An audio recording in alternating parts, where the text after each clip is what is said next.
Una realidad aparte. Carlos Castañeda. Introducción.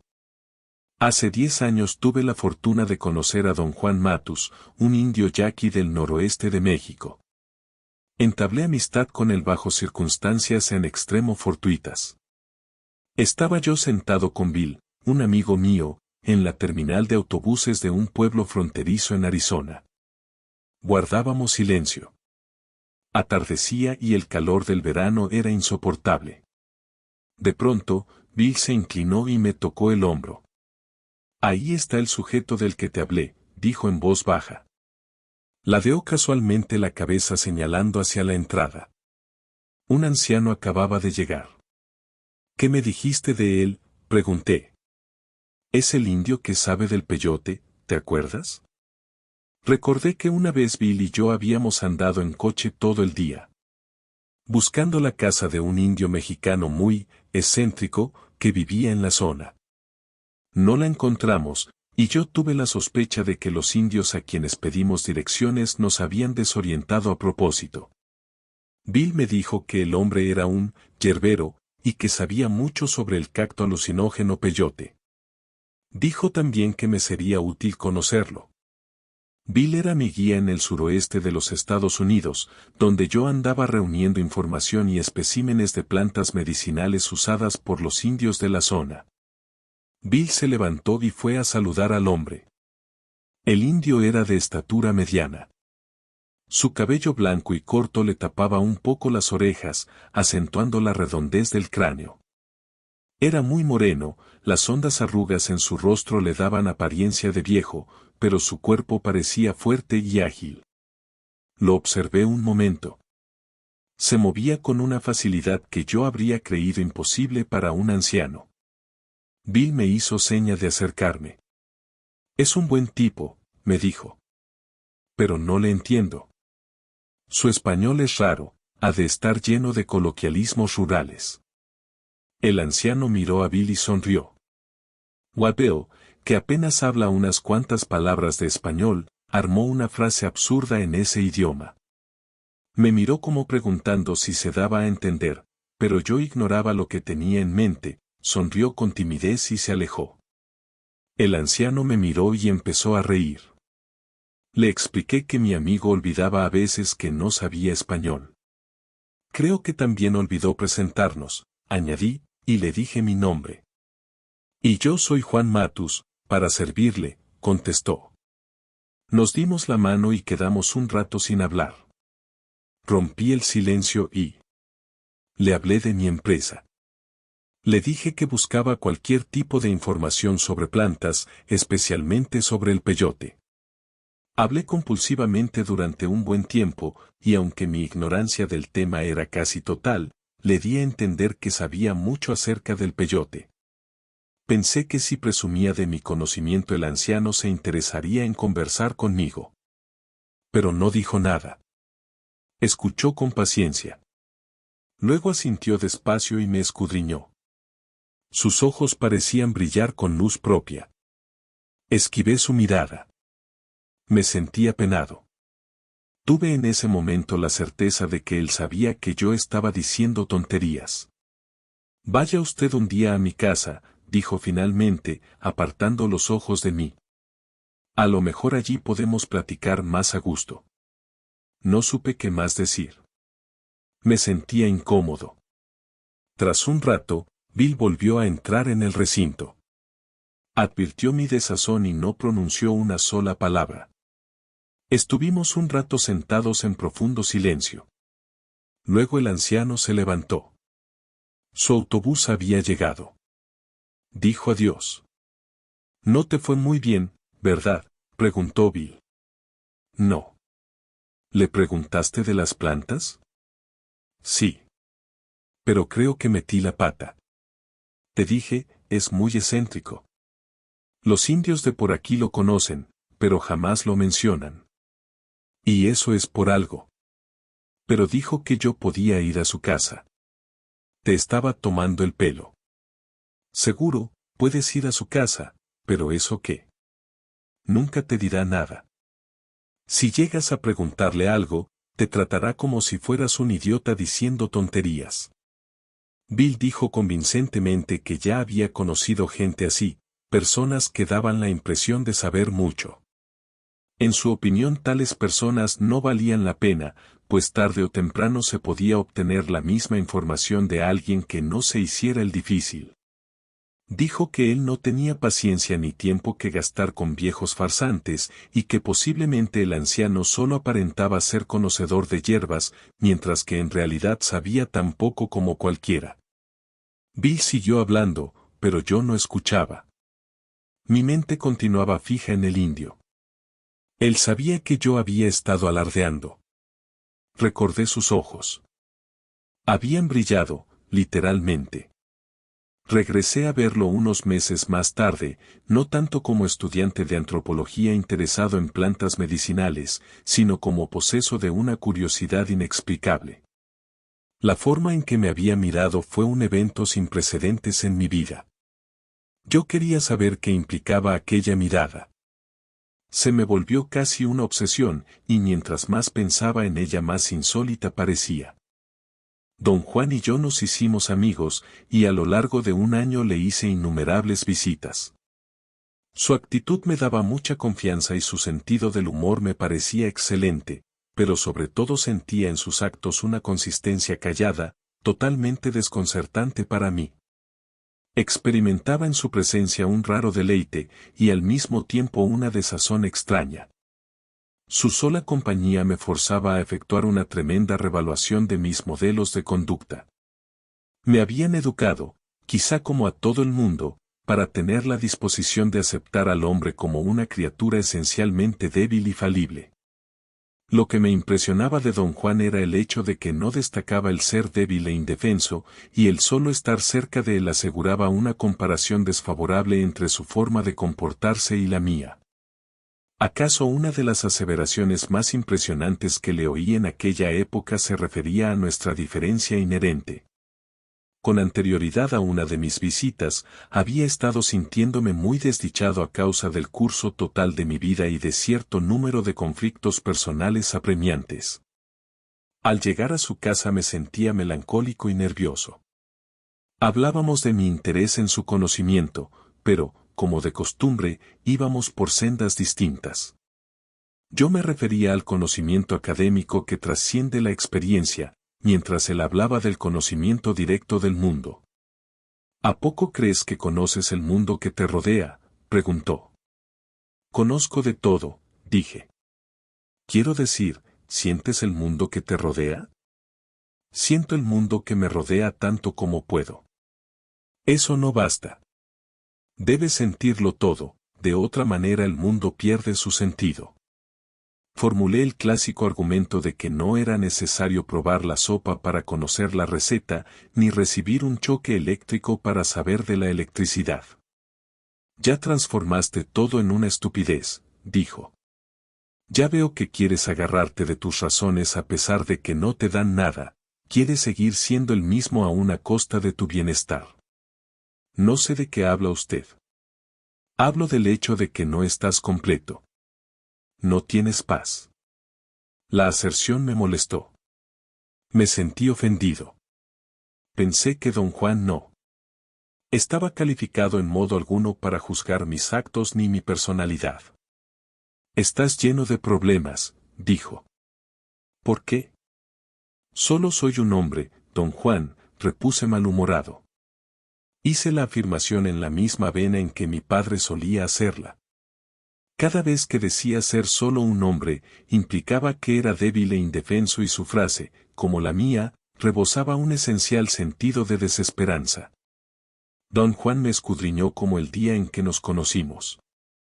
Piensas demasiado en ti mismo, dijo sonriendo. Y eso te da una fatiga extraña que te hace cerrarte al mundo que te rodea y agarrarte de tus razones. Por eso tienes solamente problemas. Yo también soy solo un hombre, pero no lo digo como tú lo dices. ¿Cómo lo dice usted? Yo me he salido de todos mis problemas. Qué lástima que mi vida sea tan corta y no me permita aferrarme de todas las cosas que quisiera. Pero eso no es problema, ni punto de discusión, es solo una lástima. Me gustó el tono de sus frases. No había en él desesperación ni compasión por sí mismo. En 1961, un año después de nuestro primer encuentro, don Juan me reveló que poseía un conocimiento secreto de las plantas medicinales. Me dijo que era brujo. Desde ese punto, cambió la relación entre nosotros, me convertí en su aprendiz y durante los 4 años siguientes luchó por enseñarme los misterios de la hechicería. He escrito sobre ese aprendizaje en las enseñanzas de don Juan, una forma yaqui de conocimiento.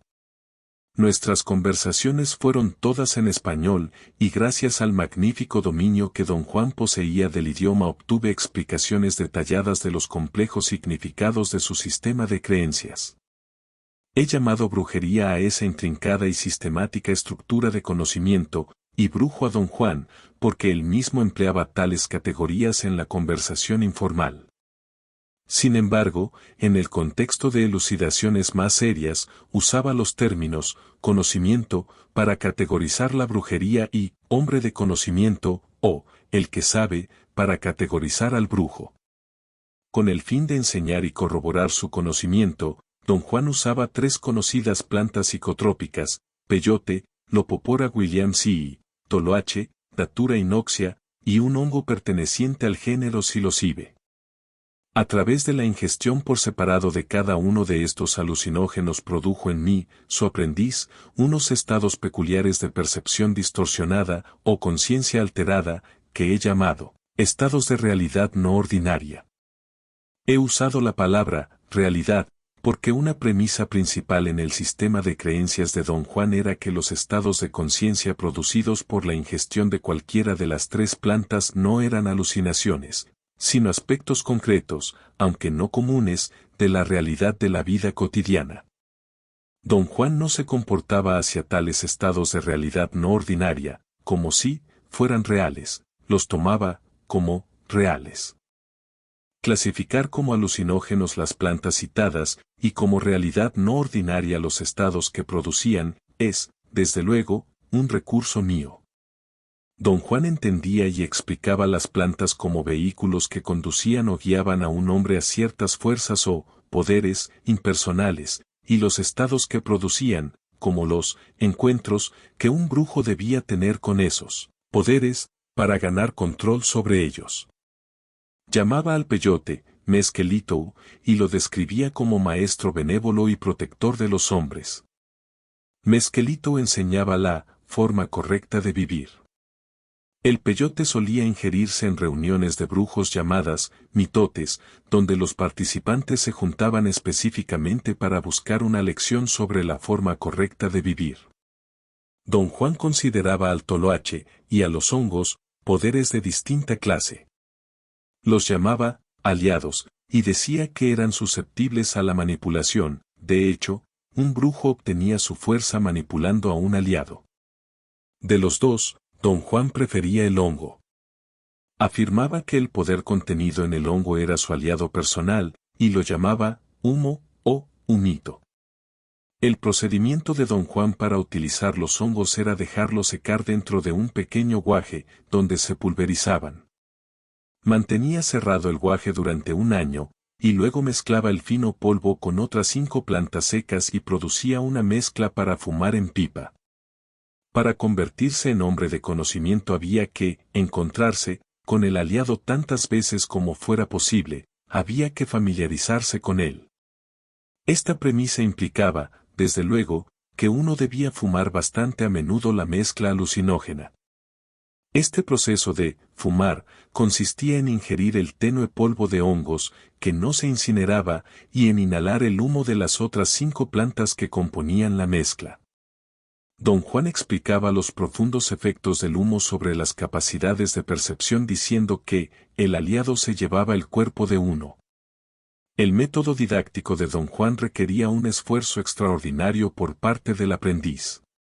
De hecho, el grado de participación y compromiso necesario era tan extenuante que a fines de 1965 tuve que abandonar el aprendizaje. Puedo decir ahora, con la perspectiva de los 5 años transcurridos, que en ese tiempo las enseñanzas de Don Juan habían empezado a representar una seria amenaza para mi idea del mundo. Yo empezaba a perder la certeza, común a todos nosotros, de que la realidad de la vida cotidiana es algo que podemos dar por sentado. En la época de mi retirada, me hallaba convencido de que mi decisión era terminante, no quería volver a ver a Don Juan.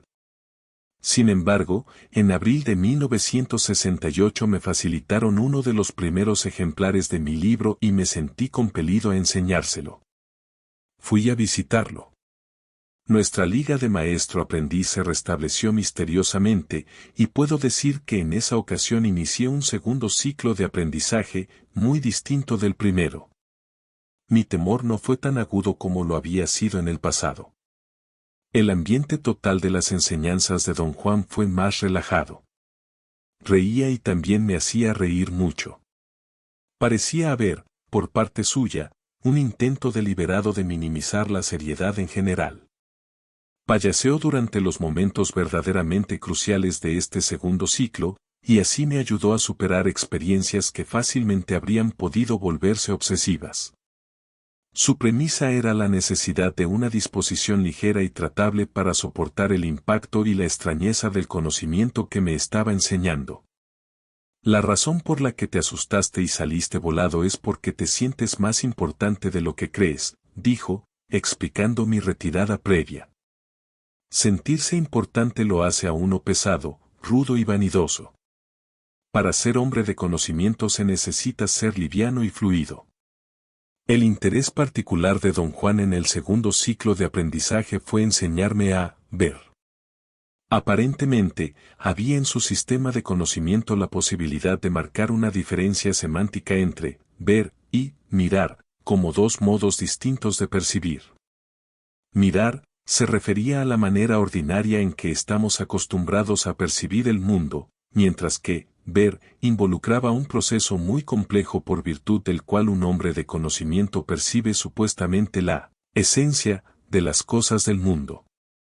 Con el fin de presentar en forma legible las complicaciones del proceso de aprendizaje he condensado largos pasajes de preguntas y respuestas, reduciendo así mis notas de campo originales.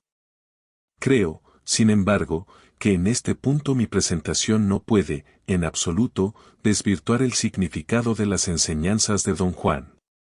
La reducción tuvo el propósito de hacer fluir mis notas, como fluye la conversación, para que tuvieran el impacto deseado, es decir, yo quería comunicar al lector, por medio de un reportaje, el drama y la inmediacidad de la situación de campo. Cada sección que he puesto como capítulo fue una sesión con Don Juan.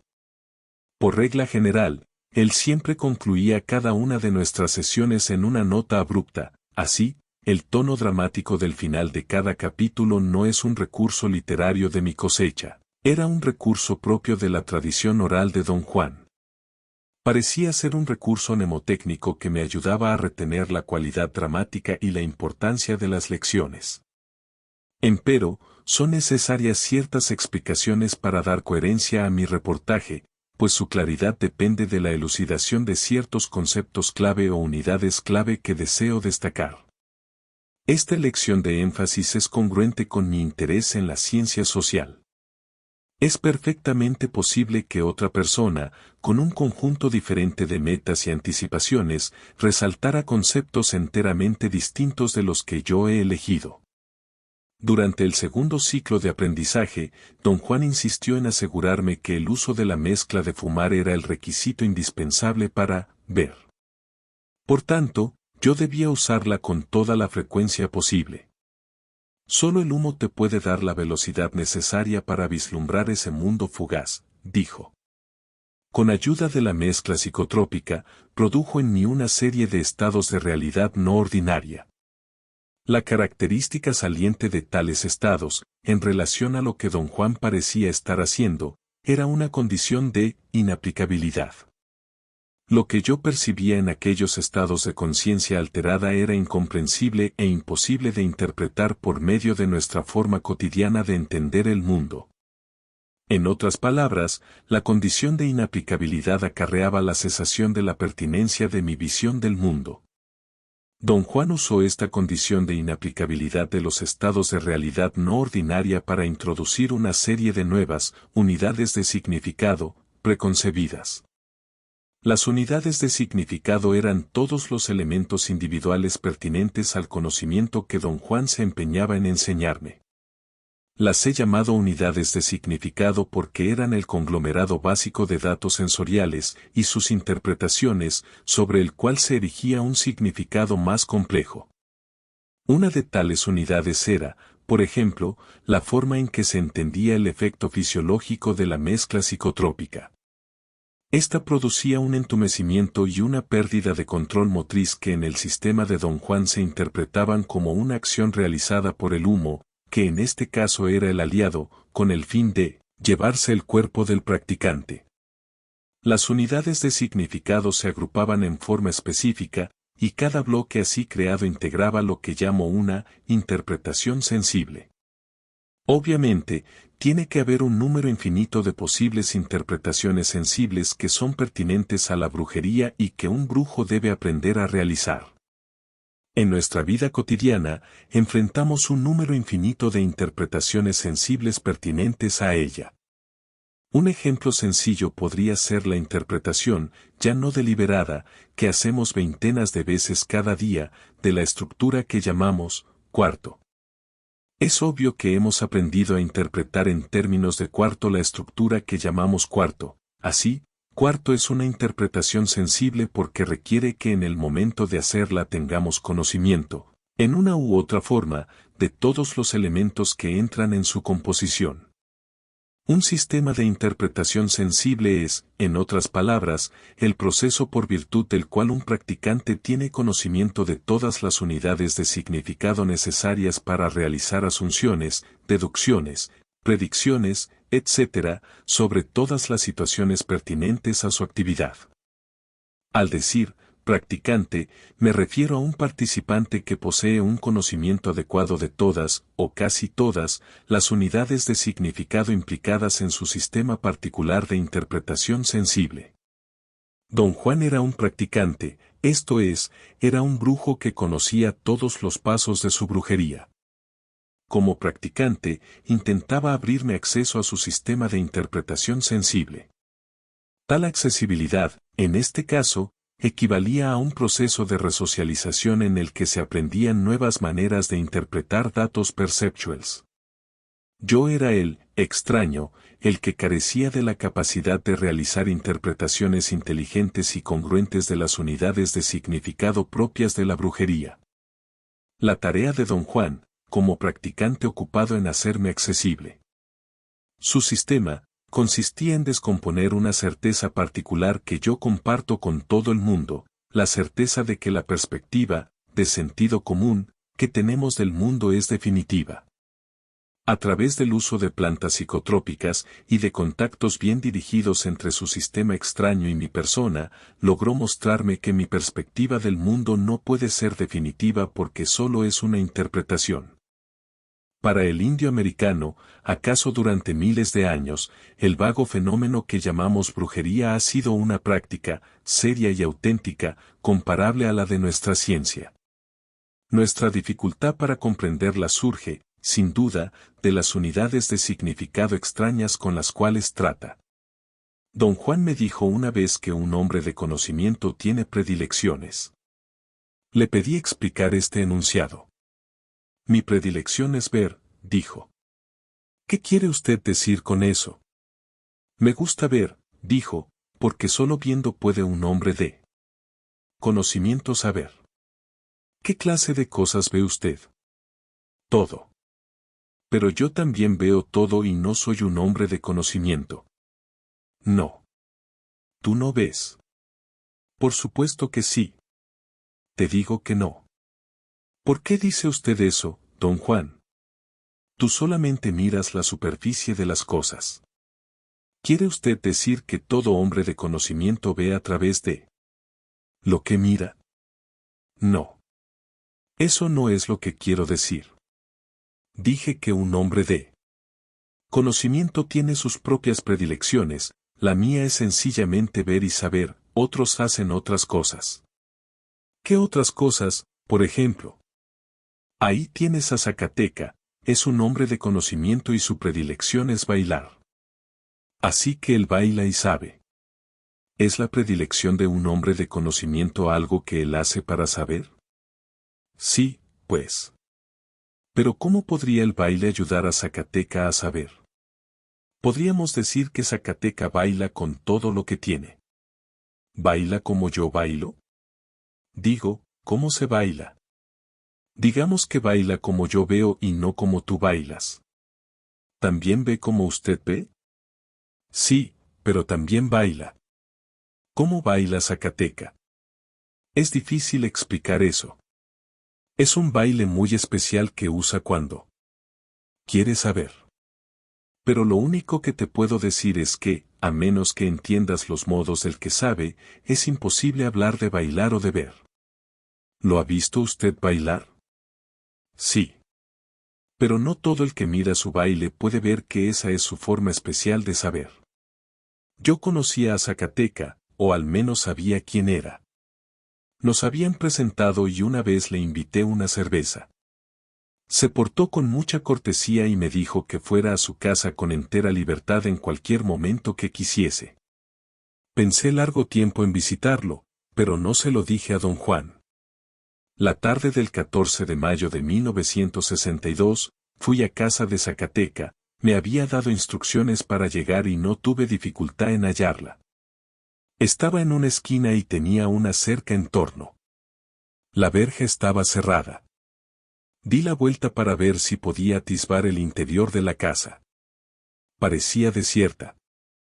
Don Elías, llamé en voz alta. Las gallinas asustadas se desparramaron por el patio cacareando con furia. Un perrito se llegó a la cerca. Esperé que me ladrara, en vez de ello, se sentó a mirarme. Grité de nuevo y las gallinas estallaron otra vez en cacareos. Una vieja salió de la casa. Le pedí llamar a don Elías. No está, dijo. ¿Dónde puedo hallarlo? Está en el campo. ¿En qué parte del campo? No sé. Ven más tarde. Él regresa como a las 5. ¿Es usted la mujer de don Elías? Sí, soy su mujer, dijo y sonrió. Traté de hacerle preguntas sobre Zacateca, pero se excusó y dijo que no hablaba bien el español. Subí en mi coche y me alejé. Volví a la casa a eso de las 6. Me estacioné ante la verja y grité el nombre de Zacateca. Esta vez salió el de la casa. Encendí mi grabadora, que en su estuche de cuero café parecía una cámara colgada de mi hombro. Zacateca pareció reconocerme. Ah, eras tú, dijo sonriendo. ¿Cómo está Juan? Muy bien. ¿Pero cómo está usted, don Elías? No respondió. Parecía nervioso. Pese a su gran compostura exterior. Sentí que se hallaba disgustado. ¿Te mandó Juan con algún recado? No. Vine yo solo. ¿Y para qué? Su pregunta pareció traicionar su sorpresa genuina. Nada más quería hablar con usted, dijo, tratando de parecer lo más despreocupado posible. Don Juan me ha contado cosas maravillosas de usted y me entró la curiosidad y quería hacerle unas cuantas preguntas. Zacateca estaba de pie frente a mí. Su cuerpo era delgado y fuerte. Llevaba camisa y pantalones caqui. Tenía los ojos entrecerrados, parecía adormilado o quizá borracho. Su boca estaba entreabierta y el labio inferior colgaba. Noté su respiración profunda, casi parecía roncar. Se me ocurrió que Zacateca se hallaba sin duda borracho sin medida. Pero esa idea resultaba incongruente, porque apenas unos minutos antes, al salir de su casa, había estado muy alerta y muy consciente de mi presencia. ¿De qué quieres hablar?, dijo por fin. La voz sonaba cansada, era como si las palabras reptaran una tras otra. Me sentí muy incómodo.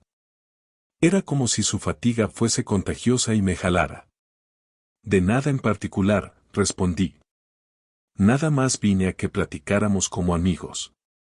Usted me invitó una vez a venir a su casa. Pues sí, pero esto no es lo mismo. ¿Por qué no es lo mismo? ¿Qué no hablas con Juan? Sí. Entonces, ¿para qué quieres hablar conmigo? Pensé que quizá podría hacerle unas preguntas. Pregúntale a Juan. ¿Qué no te está enseñando? Sí, pero de todos modos me gustaría preguntarle a usted acerca de lo que don Juan me enseña y tener su opinión. Así podré saber a qué atenerme. ¿Para qué andas con esas cosas? ¿No te confías en Juan? Sí. Entonces, ¿por qué no le preguntas a él todo lo que quieres saber? Sí le pregunto. Y me dice todo. Pero si usted también pudiera hablarme de lo que don Juan me enseña, tal vez yo entendería mejor.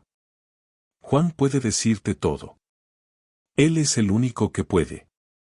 ¿No entiendes eso? Sí, pero es que me gusta hablar con gente como usted, don Elías. No.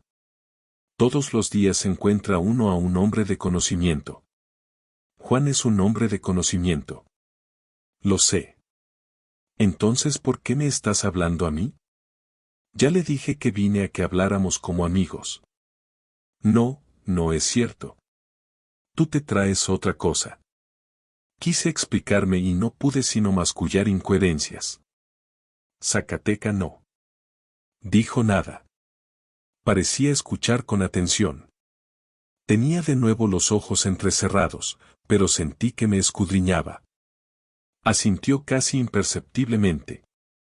Sus párpados se abrieron de pronto, y vi sus ojos. Parecía mirar más allá de mí. Golpeó despreocupadamente el suelo con la punta de su pie derecho, justo atrás de su talón izquierdo. Tenía las piernas levemente arqueadas, los brazos inertes contra los costados. Luego alzó el brazo derecho, la mano estaba abierta con la palma perpendicular al suelo, los dedos extendidos señalaban en mi dirección. Dejó oscilar la mano un par de veces antes de ponerla al nivel de mi rostro. La mantuvo en esa posición durante un instante y me dijo unas cuantas palabras. Su voz era muy clara, pero las palabras se arrastraban. Tras un momento dejó caer la mano a su costado y permaneció inmóvil, adoptando una posición extraña. Estaba parado en los dedos de su pie izquierdo. Con la punta del pie derecho, cruzado tras el talón del izquierdo, golpeaba el suelo suave y rítmicamente. Experimenté una aprensión sin motivo, una especie de inquietud. Mis ideas parecían disociadas.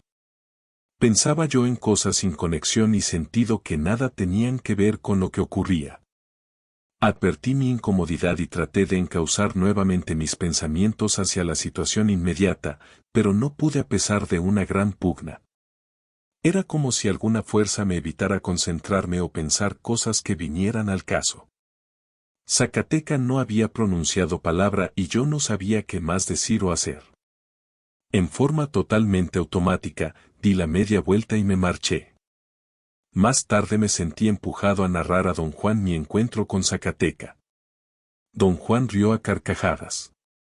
¿Qué es lo que realmente pasó?, pregunté. Zacateca bailó, dijo don Juan. Te vio, y después bailó. ¿Qué me hizo? Me sentí muy frío y mareado. Parece que no le caíste bien, y te paró tirándote una palabra. ¿Cómo pudo hacer eso?, exclamé, incrédulo. Muy sencillo, te paró con su voluntad. ¿Cómo dijo usted? Te paró con su voluntad. La explicación no bastaba. Sus afirmaciones me sonaban a jerigonza. Traté de sacarle más, pero no pudo explicar el evento de manera satisfactoria para mí.